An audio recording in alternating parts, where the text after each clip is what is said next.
The way that I look at it is twofold for companies that are looking to hire someone like me. One is I fill a gap. Usually, the companies that are interested in hiring a fractional CMO don't have marketing leadership. They may have a junior marketer, they're doing a little bit of marketing, or they're doing no marketing at all.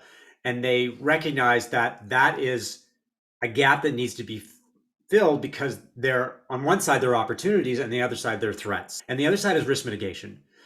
Hiring a full-time CMO costs you 125, 150, $200,000 plus benefits, plus options, plus perks, and it's expensive. If you hire the wrong full-time CMO, that's a very expensive mistake. And companies that are especially earlier stage, not startups, but earlier stage, they don't want to do that. They don't know what kind of marketing they need to do, and so hiring a fractional CMO is a less risky way to go. So if you buy into the idea that, yes, I want to hire a fractional CMO, I see the benefits, I understand that it fills a gap and there's less risk involved. The question is, where do they start? What are some of the first steps they should take in terms of finding the right fractional CMO for what they need to do?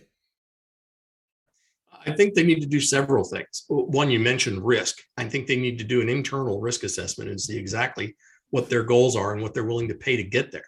Because one of the things you didn't mention as you were tallying up all the expenses that go into hiring a full-timer is the budget he's going to spend. Mm-hmm. And he's going to ask for about 3 times what you're comfortable with, because that's what he knows he needs to make it go. So now you've not only spent the 300 grand on his salary and bennies and everything else, you've probably spent $2 or $3 million of stuff in that year or so that he's there, or 2 years that he's there, getting the ground under him, and you don't know what he's doing. You don't have a plan in front of him. So that's an even bigger risk for those middle market companies, is dumping that 2 or 3 million into the ad spend and the creative and all the rest of the agency work and all the rest of it that has to go with it. The fractional often brings partially his own team with him. That cuts risk as well. I know I can pick up the phone and hire creatives all day long and know that they're going to perform without even blinking an eye in terms of risk, and know I'm going to get what I want the first time around, cutting my cost down. So I'm going to work on the cheap for you as well as with you, which is a much better thing.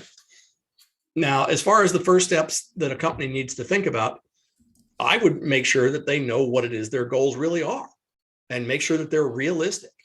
Setting expectation is our number one job. When we go in the door and they say, well, we want to triple sales in 6 months, you need to stone up your face and say, no, we're not going to be able to do that with the resources you've got and the time you've all allocated. And it's not my time, it's everyone's time. Things take a while to evolve. Unless the machine is running perfectly and all it's lacking is fuel, which is money, you're not going to be able to triple sales in 6 months. It's just not going to happen unless there's a whole bunch of pent up demand that you're aware of that no one else is, that hasn't. And if they are, they've stolen it from you. You're not going to get that from just about any company. But if they say, I want to increase by about 40%, I'm going to give it about a year to do that, and here's $3 million to do it, then you know they've kind of embraced the thing and set their mind correctly in what the job really is. Now you have a concrete goal. You have a specific way to do it.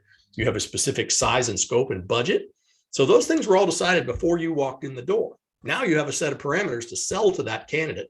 Now you can go about finding the right candidate that fits the needs you have within those parameters. That to me is the path that most companies need to take. Get your house in order first, then go looking for the carpenter. It's a whole bunch different than saying, well, we need another team member. Okay, who do we need?